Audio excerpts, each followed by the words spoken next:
The faulty analogy is where an analogy is used to prove or disprove an argument, but the analogy itself is too dissimilar to be effective. That is, it's too much unlike the argument than it's like the argument. The logical form is A is P, B is P, A is Q, therefore B is Q. An analogy is established between two things, A and B. Both have the characteristic P. A has the characteristic Q, hence it's inferred that B also has that same characteristic Q. Here's an example. Not believing in the literal resurrection of Jesus because the Bible has errors and contradictions is like denying that the Titanic sank because eyewitnesses did not agree if the ship broke in half before or after it sank.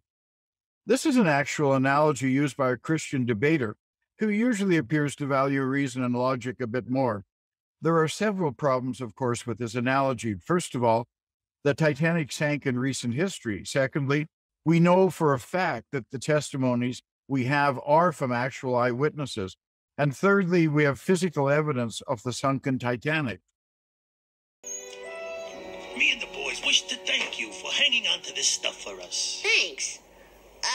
Say, are you guys crooks? But, is it wrong to steal a loaf of bread to feed your starving family? No. Well, suppose you got a large starving family. Is it wrong to steal a truckload of bread to feed them? And what if your family don't like bread? They like cigarettes. I guess that's okay. Now, what if instead of giving them away, you sold them at a price that was practically giving them away? Would that be a crime, Bart? Hell no. Enjoy your gift. A few more examples. Smoking cigarettes is just like ingesting arsenic into your system. Both have been shown to be causally related to death. Or, making people register their guns is like the Nazis making the Jews register with the government. Or, children are like dogs. They need to be strongly disciplined and housebroken. Or, people who have to have a cup of coffee every morning before they can function are no different than alcoholics who have to have their booze each day to sustain them. Or Joseph Smith's martyrdom was just like Jesus Christ's crucifixion. 250 people a year die from poverty. And the poverty line is getting such that more and more people are going to fall below that because the economy is crashing around us. And they're doing that because people are dying from the coronavirus. I get that. But look, the fact of the matter is we have people dying. 45,000 people a year die from automobile accidents, 480,000 from cigarettes, 360,000 a year from swimming pools. But we don't shut the country down for that. But yet we're doing it for this, and the fallout is going to last for years because people's lives are being destroyed. Ah, yes, D. Todd Christofferson, who said adultery, promiscuity, elective abortion, and out-of-wedlock births are but some of the bitter fruits that grow out of the immorality sanctioned by the sexual revolution. He probably didn't recognize it, but Christofferson was stigmatizing the children of unmarried parents, in effect borrowing from the standard term for such offspring, bastards. In the past, such children were routinely marginalized, humiliated, and mistreated for something done by their parents over which they had no control and for which, therefore, they should not be blamed. Here's a partial list of some fairly accomplished people who were born out of wedlock. Leonardo da Vinci, Confucius, Ptolemy, Alexander Hamilton, Thomas Paine, Eva Peron, Steve Jobs, Oprah Winfrey, T.S. Lawrence, Lawrence of Arabia, Fidel Castro, Marilyn Monroe, and Cicero. Remember the object lesson of the licked cupcake? An LDS youth leader would bring to church enough cupcakes so that everyone in class could have just one. Then the first person was asked to take a cupcake, but licked the icing off a second one and put it back in the tray, and then passed the cupcakes around so that everybody else could take one. Of course, the last person in class was stuck with the licked cupcake, and of course, they wouldn't eat it.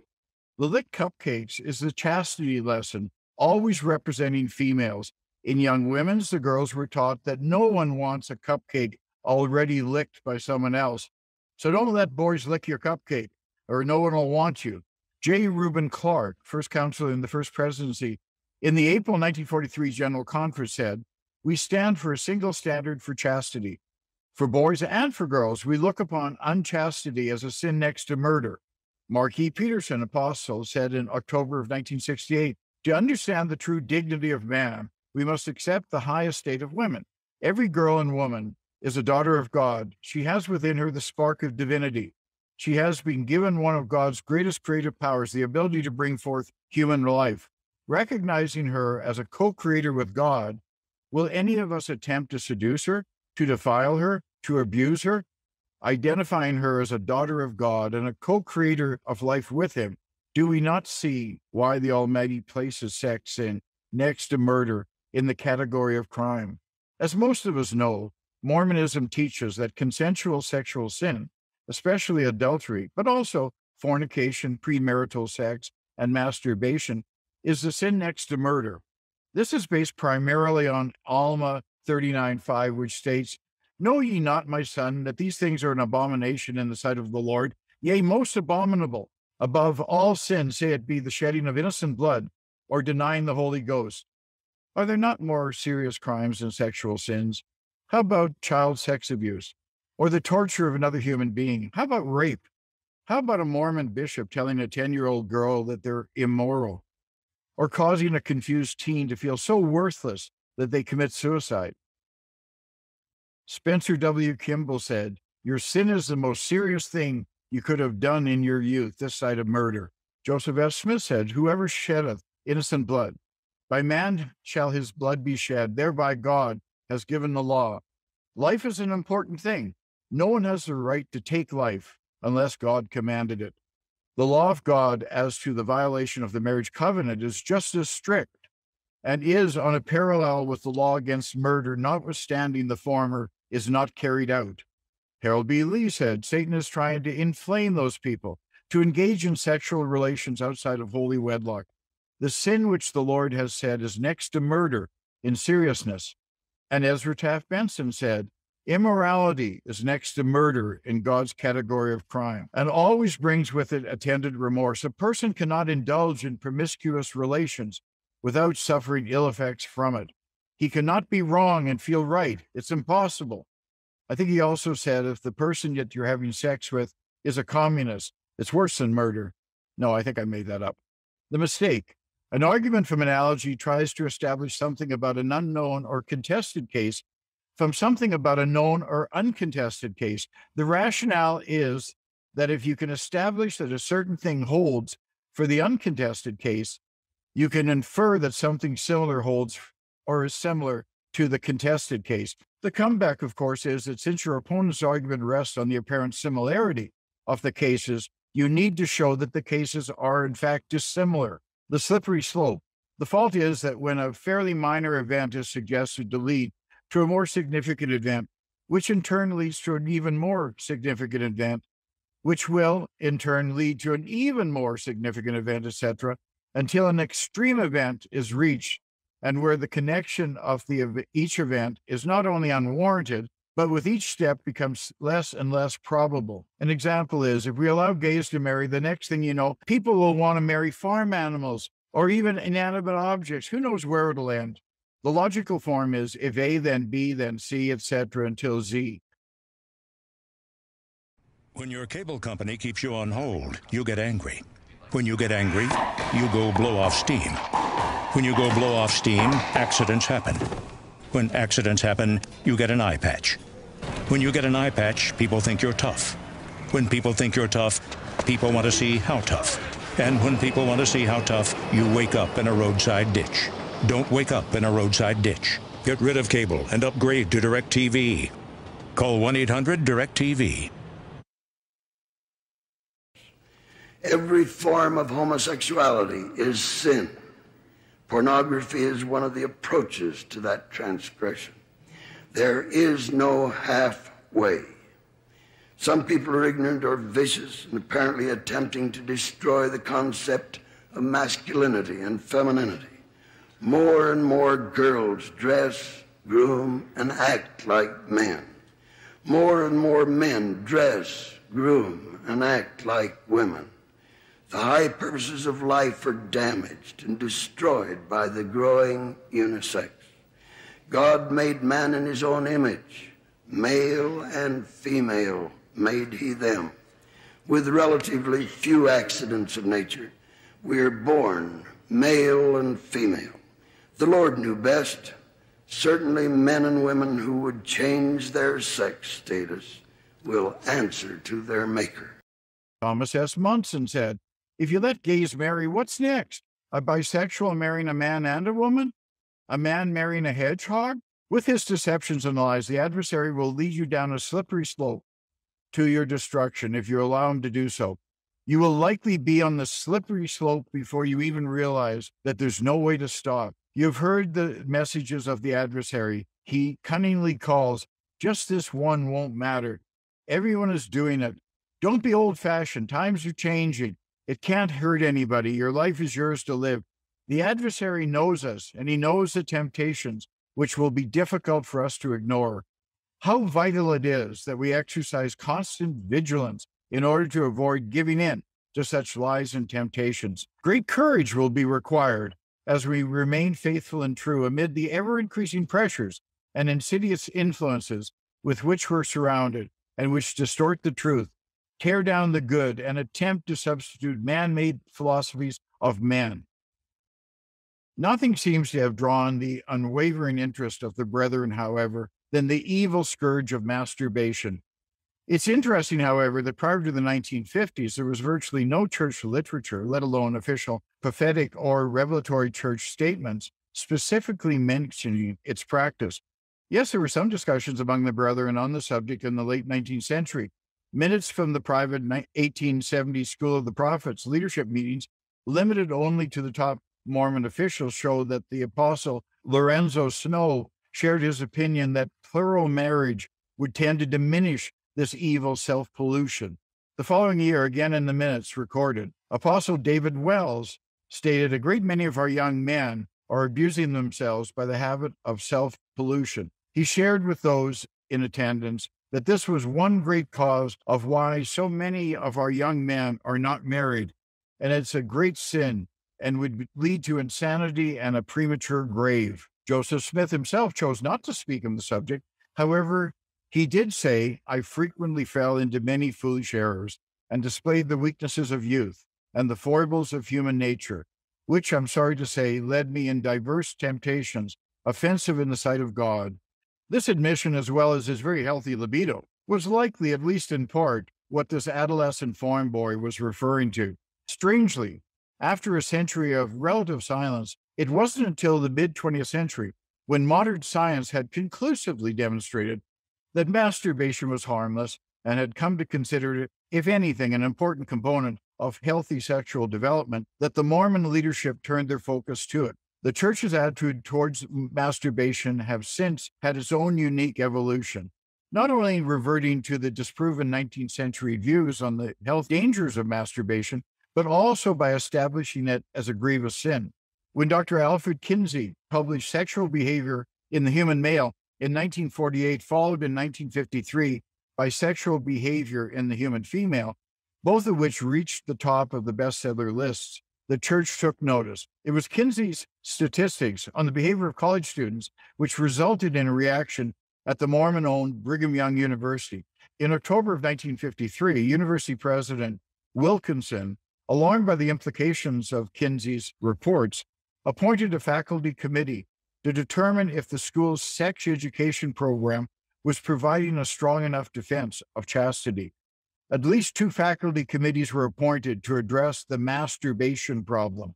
But the next salvo came in 1958, when LDS General Authority Bruce R. McConkie published Mormon Doctrine, which quickly became a very popular reference for many members. The following statement from the book identifies that masturbation results in guilt and shame.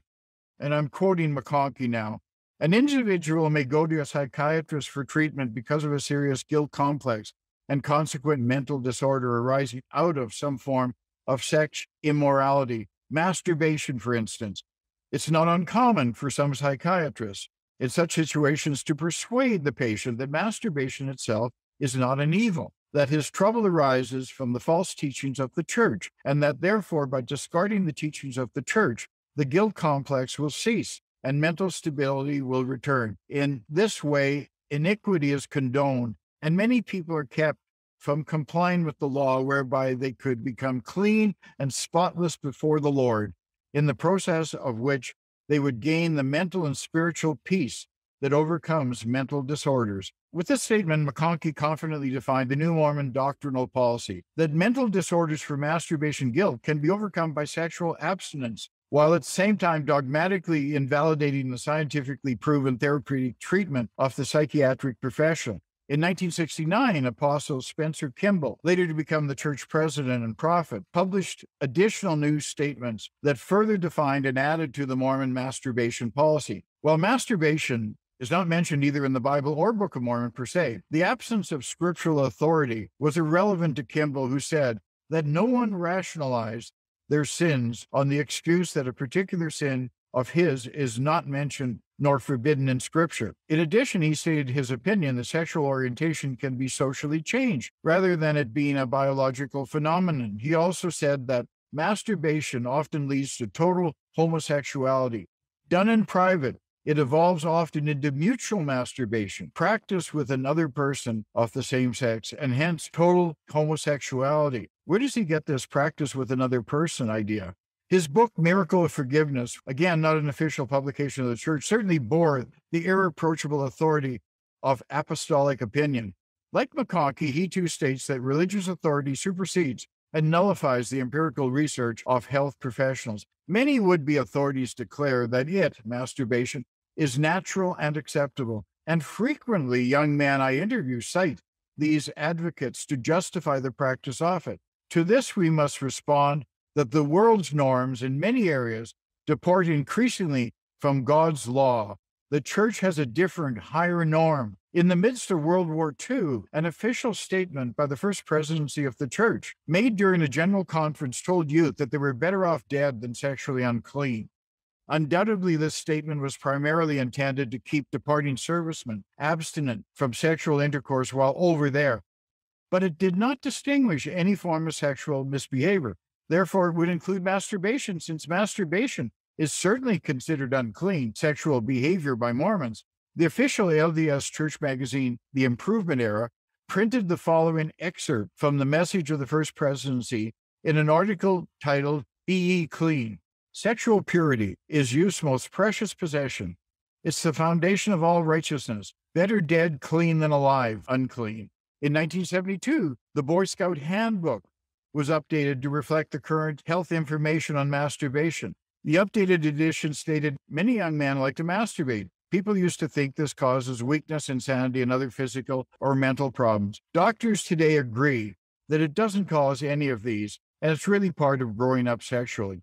In perhaps one of the Mormon Church's few recorded conflicts with the Boy Scouts of America, the church voiced such strong opposition to the revision that 25,000 printed copies that contained that passage were destroyed, and the wording was changed to read, at the Mormon Church's insistence, "You may have questions about sexual matters, such as nocturnal emissions, also called wet dreams, masturbation, and even those strange feelings that you may have. Talk them over with your parents and or spiritual advisors or doctors." In 1976, an official church pamphlet on masturbation entitled "To Young Men Only" was distributed to the young men of the church. It was essentially a reprint of an address by Apostle Boyd K. Packer, delivered at a priesthood session of the church's general conference. In it, Packard taught youth his own unique homemade theories on sexual desire that differed from those of medical science. He indicated that youth would hardly be aware of sexual desire during puberty if they would just remain constantly abstinent from masturbation. When this power begins to form, it might be likened to having a little factory in your body. Unless you temper it, you will hardly be aware that it's working at all.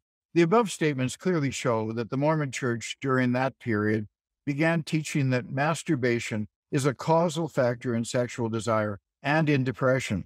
But one example is the case of 16-year-old Kip Eliason, who tried to faithfully follow the church's admonitions regarding total masturbation abstinence. The official church slogan, "Better dead clean than alive unclean," came home to bite the church and set the stage for a dramatic lawsuit against the church and its leadership. In 1982, Eliason followed the church's admonition and committed suicide. Kip believed that he was unworthy to live due to his repeated failure to qualify as a worthy young man during the bishop's interviews.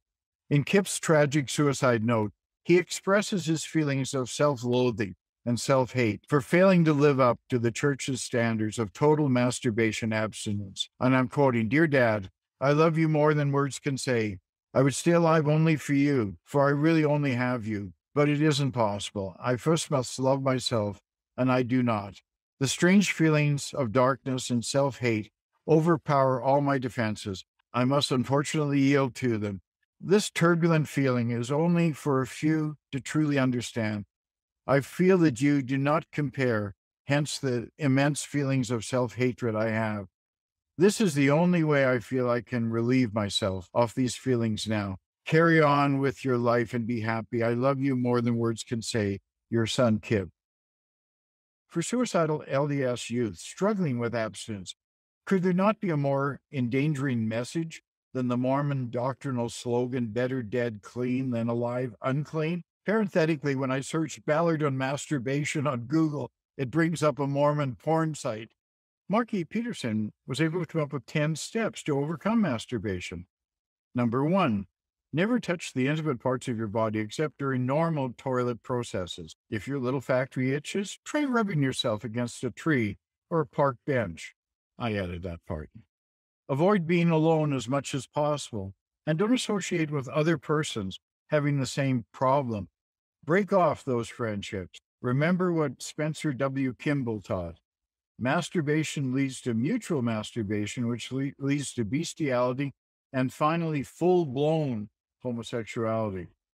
Number 3, when you bathe, do not admire yourself in the mirror and never stay in the bath more than 5 or 6 minutes. Then get out of the bathroom and go into a room where you have other members of your family present. Keep an egg timer in your bathroom, and when it rings, head for the kitchen. Dress first. When in bed, dress yourself for the night. So security that you can't easily touch your vital parts, and so that it would be difficult and time-consuming for you to remove all of those clothes. Wear pajamas that are difficult to open. In severe cases, it may be necessary to tie a hand to the bed frame.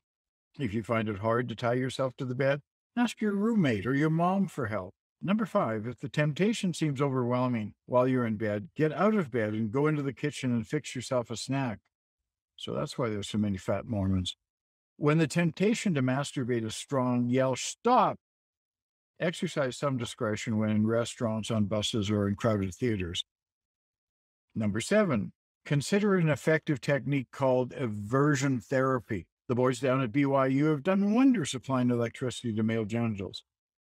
During your toiletry and shower activities, leave the bathroom door or shower curtain partly open to discourage being alone in total privacy.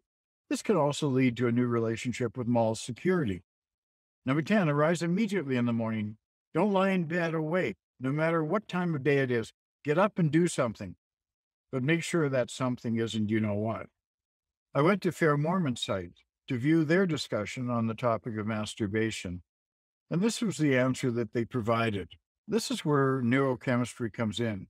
Sexual climax involves incredibly powerful chemical events that can be analogous to the effects of powerful drugs. Both make the brain perceive incredible pleasure. Because of neuroplasticity, the brain's tendency to rewire itself so that a stimulus and its response are closely associated with one another, sexual stimulus will be associated with its incredible neurochemical reward. Some of the chemicals that are released during sex are the same as those released after a woman gives birth. And just as those chemicals help a mother to bond with a newborn child, they also help sexual partners to feel bonded to one another.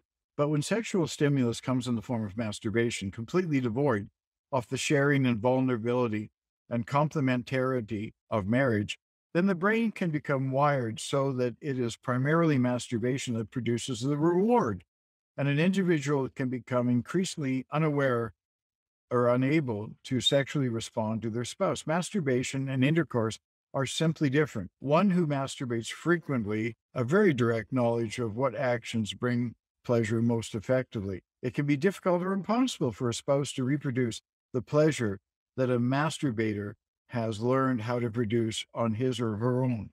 Thus, sexuality, if not expressed in the context of a loving and devout relationship, turns inward and becomes a focus on itself. It is spiritually dangerous to use sexuality for self when God intended it to be used to help us overcome our love of self. This statement and the advice contained therein was provided by Steve Densley Jr.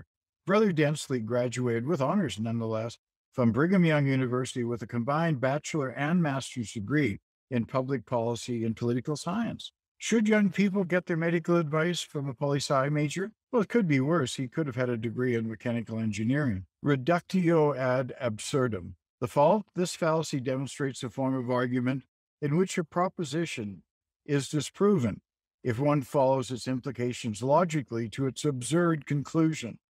Arguments that use universals such as always, never, everyone, all, nobody, etc., often provide fertile ground for a proposition being reduced to an absurd conclusion. Example, well, if you want the drinking age lowered to 18, why don't you also let children tend bar?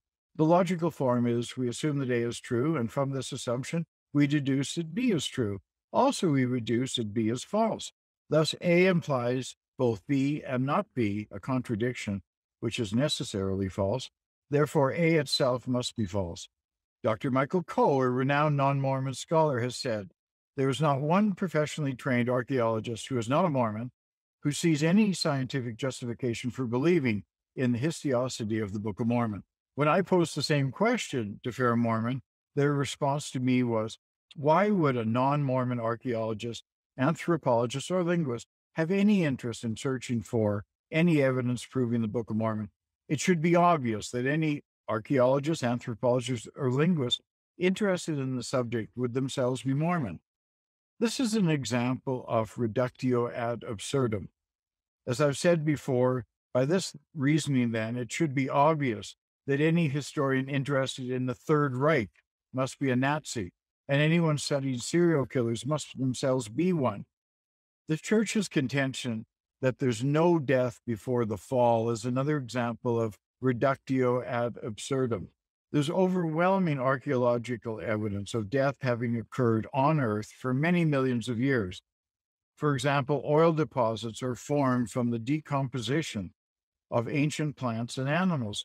This is where church teachings appear to contradict science. Latter-day Saint revelation teaches that there is no death on Earth of any forms of life before the fall of Adam. Indeed, death entered the world as a direct result of the fall. And that's from 2 Nephi 2:22 and Moses 6:48. This interpretation has been shared by many church authors, including President Joseph Fielding Smith and Elder Bruce R. McConkie. Consequently, the concept of no death before the fall on the entire earth has made its way into many church instructional manuals and the LDS edition of the King James Bible in 1979. Here's another gem from Boyd K. Packer. It is also to the Book of Mormon to which we turn for the plainest description of the Catholic Church as the great and abominable church. Nephi saw this church, which was the most abominable above all other churches, in vision.